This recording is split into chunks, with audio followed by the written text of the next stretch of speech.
The aim of the TRA is to create and develop services that meets the needs of the community. A lack of education and skills across a neighbourhood is one of the areas that they wish to address. By undertaking this consultation exercise, they hope to develop a community action plan that will help resolve the issue.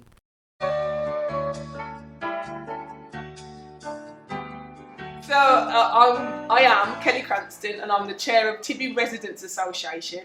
And Tibby Residents Association as a whole looks at residents and tenants that are living in our neighbourhood and trying to support how our neighbourhood works and is managed and supported.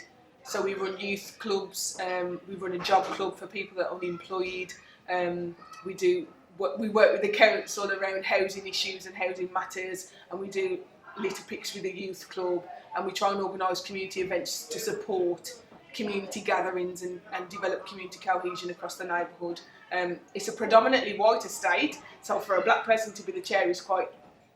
And however, I've lived on the estate all my life, so because of what I've seen and grown up with, I've seen that there's a need, and as an adult now I'm able to kind of put back into my own community, specifically with the young people but also across the board with the residents. So we're just trying to do as much as we can in terms of delivering services to support both young people, children and young people and adults. So the basis of this event is to organise some consultation for local residents to look at education across the whole neighbourhood. So looking at what education is, or how education is delivered for young people, so whether that's children or young people, and how educational training is delivered for adults, and how as a community we can support that process. So we have a lot of residents that live on our estate that can't read or write.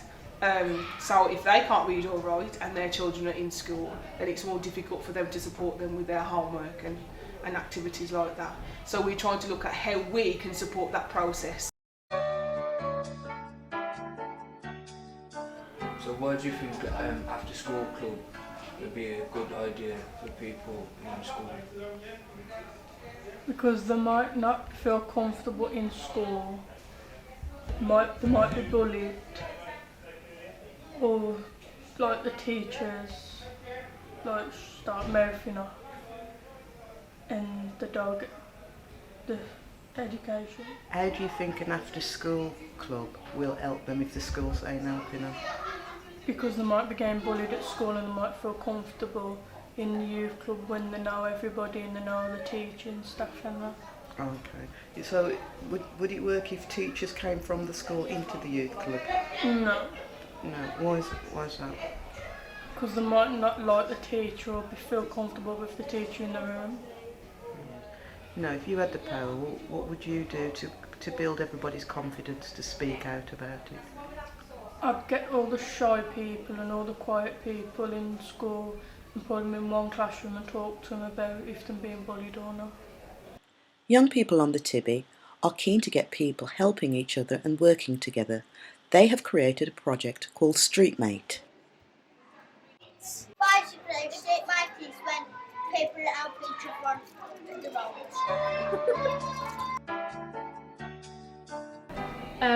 There should be more youth club centres, more activities for the older people to do. Is that the older youth or older? What is there for the elderly? There is a youth club, but I don't think people go to it, to be fair. I think, like, when I was younger, I wanted to be cool in front of their friends. I don't want to get to youth clubs, this and the other, but I think they need more youth clubs to go out, after school clubs to be more as well. So what is the nice, I mean, you spoke earlier and you said, you know, so with great pride that you live on the area and it's not as rough as they say. What are the positives about the Tibbington estate? The Tibbington, you've got great neighbours, people know you. If you need any help with them there, it's really, really quiet. So, what are the barriers that you think people who live on the, including yourself, face from day to day? Personally, it's like I've got a 5-year-old and she likes to play in the park, but because of idiots wrecking the park, they've got really nothing to play with, as they're like burning things down and that. So it is suitable for them to play in the park, and that's the only area that they've got around here to play, instead of the road. So, you know, like, so you're saying you want more play areas. Yeah, and well, I want people to get the message that to stop wrecking things. At the end of the day, they're doing it for everybody. When I was growing up on the TV, like, everybody in the street, like, we all played together, and even though it wasn't a park, we were safe, like, playing football. These days, you're not allowed to play any ball games on the street. You're not allowed. There's loads of things that you can't do. You can't even play like gutters that you used to play as a kid. But then, when you get to the park, you can't really do anything there because everything's wrecked. So they're making their own entertainment, which is irritating people. So then the kids get in trouble trying to have some fun.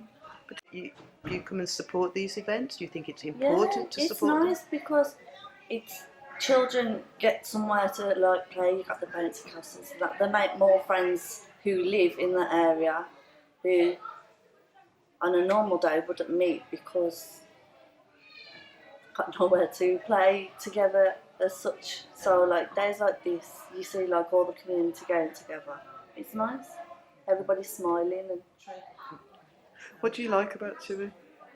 Just the whole community atmosphere. You know, we're just trying to better it basically and keep things constantly, you know, improving things and doing things what people actually want or what they need, rather than telling them what to do. Okay. You know, get the feedback off them. How successful has it been, this event? It's been really good. It has been very good turnout. Unfortunately, not as hopeful as I was expecting, but obviously the weather this morning put a bit of a damper on things. But yeah, we have had a really good turnout. Okay. What do you think are the main issues in the Tibbington at the moment, currently? I think the housing itself's, you know, a big issue. As I say, because I'm part of the TRA as well, and we do have a lot of tenants come in and complain about repairs, rubbish, noise nuisance, noisy neighbours, the litter, the park, lack of provisions for, you know, the kids on the estate. So that's where we try and pick up and, you know, put things on like youth club, do litter picks, you know, clean up the park and things like that.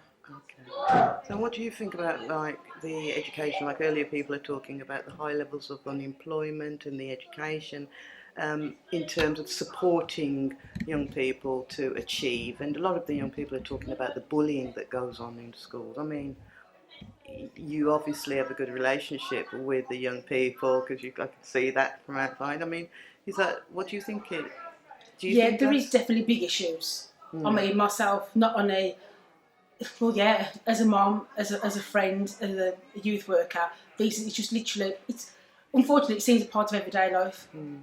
You know, and then you liaise with the schools or people scared to go into schools. You know, likewise on the estate, there's bullying between the kids on the park or just between neighbours. But it's good that as a TRA, people feel comfortable to come to talk to us and we can try and kind of diffuse the situation. What are the key outcomes that have come out of the consultation, and what is the approach that you are now taking as a result of the information that you've got? So, as part of the funding that we've received, the community action plan that we're going to be developing is kind of a work in progress. So we've received some funding to develop a community action plan, but as part of that community action plan, we've got to develop we've got to do some consultation with residents to find out how they feel about education. And so this is the start of it. Today is the start of that. It's no point me with my views thinking, oh, everybody can't read or everybody doesn't like education or they don't like the way the high school's being managed or run because the results were not particularly great this summer. It's about getting residents' views. I have a personal view, but it's also about getting the views of residents that are living in the area and then seeing how we can take those views, stick it into an action plan, and then we can use the action plan to move things forward. So how can we actually support the school? How can we support people living in the community? How can we support young people and adults in improving their educational achievement. That's what this funding will hopefully be used for. Do you have To be honest with you, as I say, because we're all volunteers, Yeah. so it's literally, you know, we contact the schools, we contact all the services, we literally crying out to get people to come out and work with other people. But we're very passionate about what we do, and we're very community focused, and we want the best for our neighbourhood and the best for our estate. So we really want to make sure that we get their views. Without their views, then it's pointless kind of applying for funding and saying we're going to do this stuff, and then it doesn't work because it's not what they want. So the process of today, the purpose of today, is to get people's views and say, what is it that you need in the community to help you to be able to do A, B, C, D in terms of education.